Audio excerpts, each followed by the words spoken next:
Hello, it's me, Stephen White, and today I'll be presenting to you about the pipe organ, the king of instruments, or at least of keyboard instruments. Just a note, I will be making this presentation on my laptop, which is a little older and a little slower than my main computer. So if there's any technical difficulties or if the recording quality is a little bit off, please bear with me. This is just the device I have that has a webcam.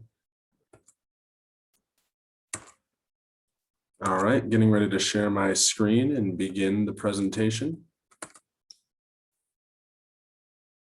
All right, here it is. Looks like we're good to go. So for starters, I think it's important to establish what exactly a pipe organ is. It's a keyboard instrument, as you all know, and it's sort of like a member of the woodwind family. It actually blows air through pipes, and each pipe is specifically made out of certain materials or sized a certain way to produce one pitch. So each pipe can make one pitch, and it can make one type of sound or one timbre. So you press the key, air from the bellows that pushes the air out inside of the organ, pushes air and a thing opens, whoop, air goes out the pipe and a sound is made.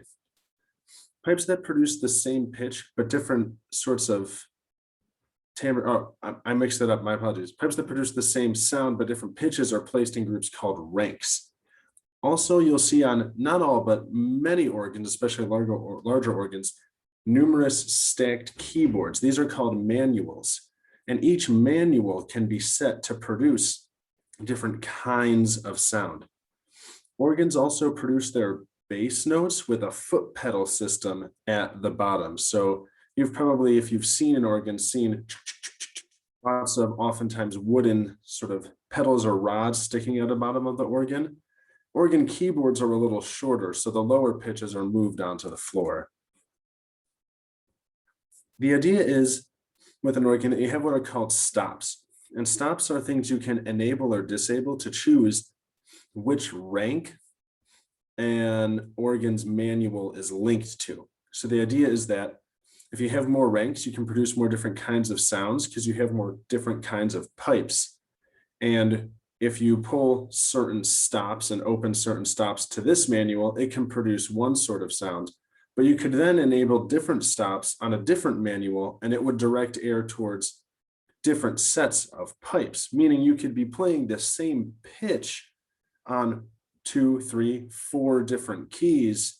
Some of the largest organs even actually have 7 manuals, but each one could be designed to produce a different specific sort of sound. Another thing, and maybe the main thing that differentiates the organ from the other keyboard instruments, is that because of the airflow mechanic generating the sound, you can sustain an organ note indefinitely as long as there's no actual malfunctions in the organ. So if you've ever been to a church with an organ or heard an organ play, especially a large organ, there's often a bit of an almost dissonant sound, and organ compositions typically have these long pedal points, and it's because you can actually keep a note sustained indefinitely, and not like a piano where you can hold the damper pedal a pretty long time, but it fades, but you can keep a note going. You can keep a note at the volume it's activated at as long as there's air traveling through the organ. So first, I'm gonna play this video. This is a video that walks through the 4 families of organ sound, and it'll give you a sense of the different things an organ can do and why you would use each one.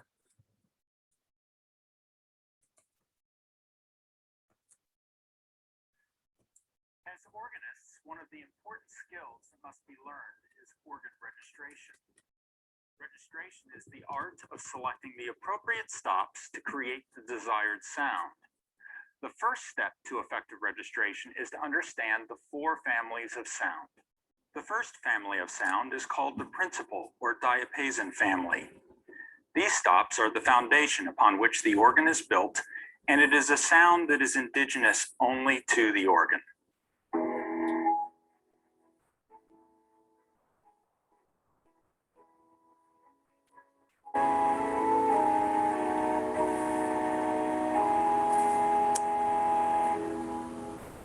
The principal or diapason stops are well suited to accompany congregational singing in hymn playing. It is very common to add several principals of different pitch levels to form the principal chorus. The principal chorus is the basis for most hymn accompaniments.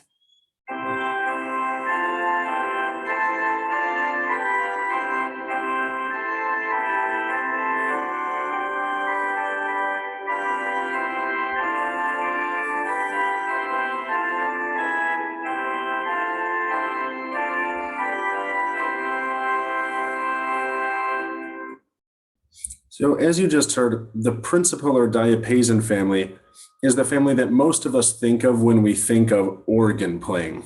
It's got that very, very distinct, often slightly bright sound, and it's a very, very full sound. And it's typically what you would hear if you attend a church that has an organ or have heard an organ performance. The principal stops are normally utilized to sort of fill out the sound and create a chorus, as the presenter said. The next family of sound in the organ are the flutes. These stops imitate various instruments of the flute family. They produce a warmer and rounder sound than the principals due to their subdued overtones.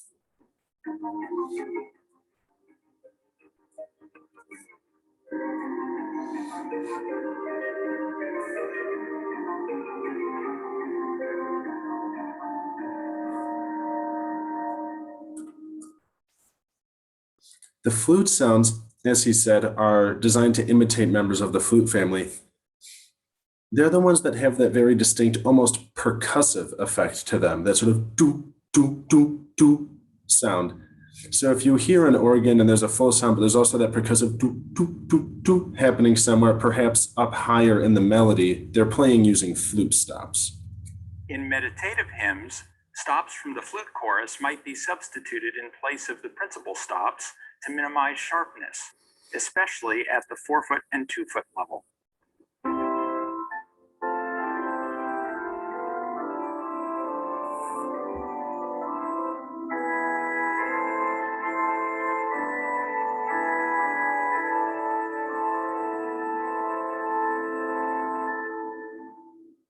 The string stops are especially important for the performance of slow and meditative organ music.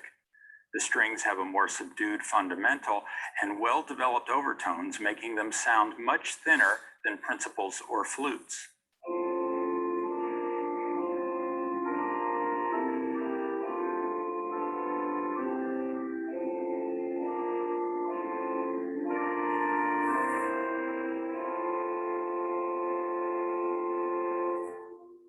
String stops often have a counterpart called a celeste, which is a string stop that is tuned slightly sharp or slightly flat of its unison counterpart. When these two stops are combined, they produce a warm, undulating tone.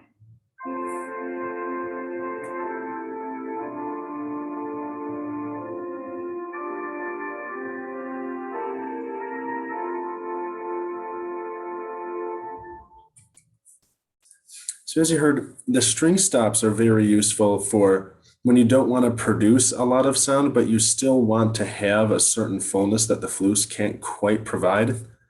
And the celeste component is what may lead you to think, if you're just a piano player, that an organ performance is slightly out of tune. They're not even a quarter tone sharp or flat. They're very close, but they're enough that they do have, and you could hear it in the recording, I hope, that sort of undulating back and forth type tone that is very soothing to the ear. But if you're musically trained, I know, like for me anyway, it sounds slightly odd or slightly off when you hear strings with a celeste stop as well. The final family of sound in the organ are the wonderful reeds. Reeds can be classified either as solo reeds with very distinctive tone colors, or as chorus reeds, which are used to add fire and power to the principal chorus. The solo reeds can be used as a solo stop on a separate manual, accompanied in this case by the strings on another manual.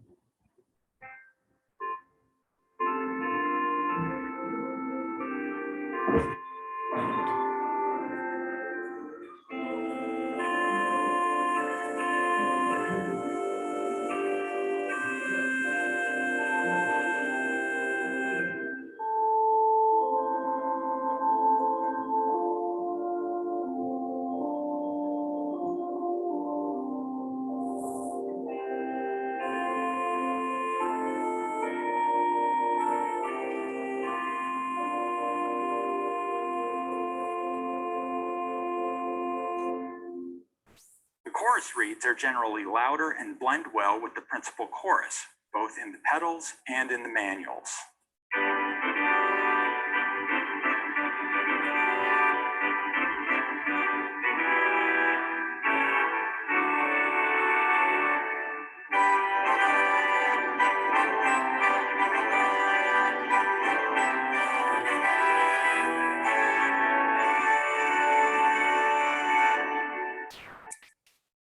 So as you heard there, the horns are able to create that distinct but also very, very bright and clear sound.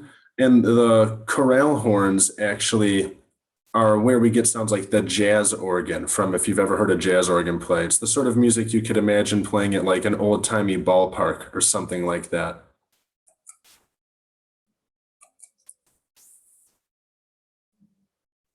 So I hope that gave you a good understanding of what stops are and what actually makes the organ such a unique and such a very like diversifiable instrument in terms of its sound. I'm going to spend the rest of the presentation before my closing examples kind of going over the history of the organ, because it's perhaps a little longer and more complex than you might think. The earliest organs were actually developed in ancient Greece, and they functioned by using a water system where water would be pumped and displace air out of pipes to produce sound. I have a diagram in the bottom corner. I don't know how clearly you can see it, but essentially the keys were directly linked to valves underneath the pipe. So when you pressed a key, it opened up the valve. And at the same time, it would press water down in the exterior tank, which would push it up in the interior tank, causing the air that was in the tank to be displaced up through the pipe. And then when the actual compression of the water stopped, more water could be put in the big tank, causing it to backfill, and air could then flow back down into the small tank. The organ was not commonly used, at least not the water organ, for a little bit of time after the Greek Empire, but we have some records of the Byzantine Empire using some sort of early form of the organ as well, at least as early as the 600s or 700s. And its usage in the Byzantine Empire eventually spread to Europe. And we know that the pipe organ, at least an early sort of the pipe organ that we would know today, existed at least as early as the mid-1300s, which we have evidence from codices. We have an organ tabulature from that time. That sentence has a lot of words that aren't really common in our musical lexicon today. So to break it down, codices are collections of codexes, which are old collections of music we have from the Middle Ages.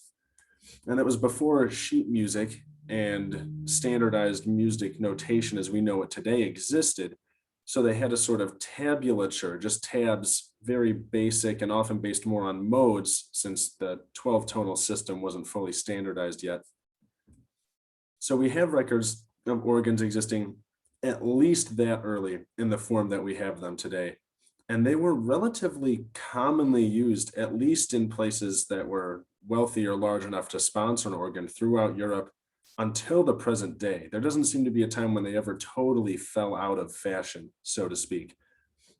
We know that there were court organists in Germany, for example, composing organ music sort of pre-Baroque era even, and all the way through Baroque into the modern era.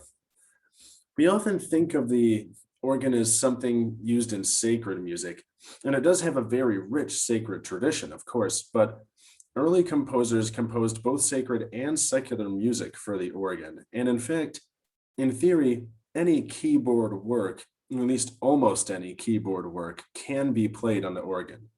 Organ music has changed with the era that it's composed in, like any other sort of instrument, especially keyboard music, but it especially flourished in the Baroque era.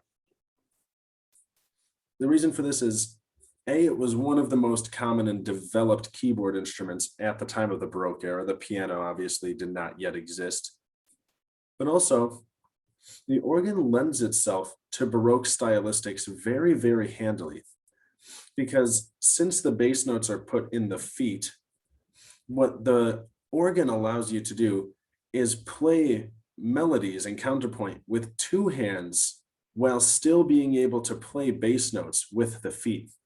So I can understand why this would have been a big draw to Baroque composers, whereas on the piano, you essentially have two hands, 10 fingers, and that's what you can write your fugue for. With an organ, all of the bass notes can be put with the 2 feet. It essentially gives the composer an extra 2 fingers to stick at the bottom of the register, which means you can write slightly more complex and mobile counterpoint melodies in your upper 2 hands. Something worth noting is that there are some very large organs, 7 manuals. They essentially take up entire buildings, talking hundreds, if not thousands of pipes. But there's been a trend, especially in the last 150 years or so, to make organs more portable. And this means they can be used at more places. They can be used in smaller churches. They can be used in smaller buildings. People can have small organs in their home. Musical theater. You can have a small organ and use it in the pit at a musical theater event or something like that, if it's portable enough to be moved in and out of where the venue is. So, in short, the general history of the organ is that it existed early on, slowly developed into the form we know today, grew bigger, and eventually grew smaller to be able to be utilized more widely. And while we think of it as being a sacred instrument, it really is just a keyboard instrument with a very vast repertoire.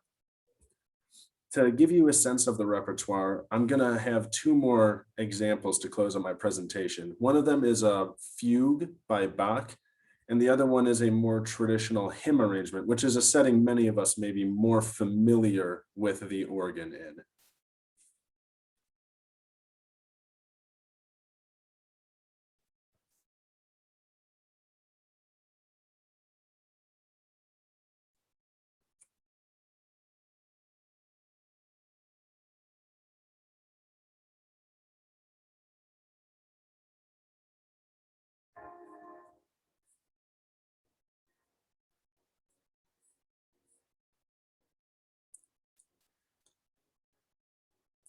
You can see this organ has 4 manuals, and it's a more modern kind of organ that uses, as you can see with the screens and the stops being more like buttons than physical things you pull out, it's actually electric. At least many of its functions are electric, and many modern organs have this sort of construction.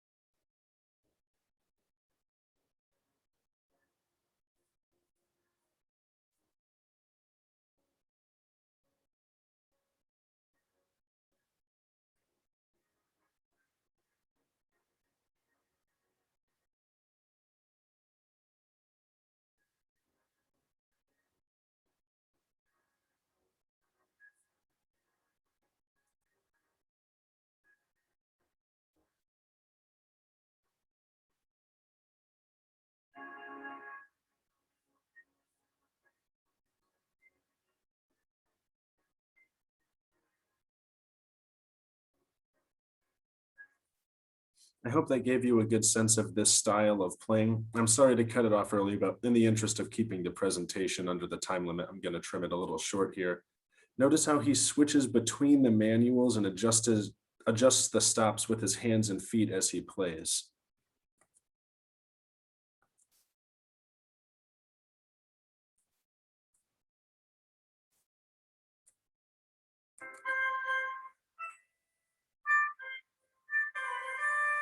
This is the Bach fugue.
So you can see there the distinct advantage, especially for Baroque music, that an organ's foot pedal multiple manual system provides.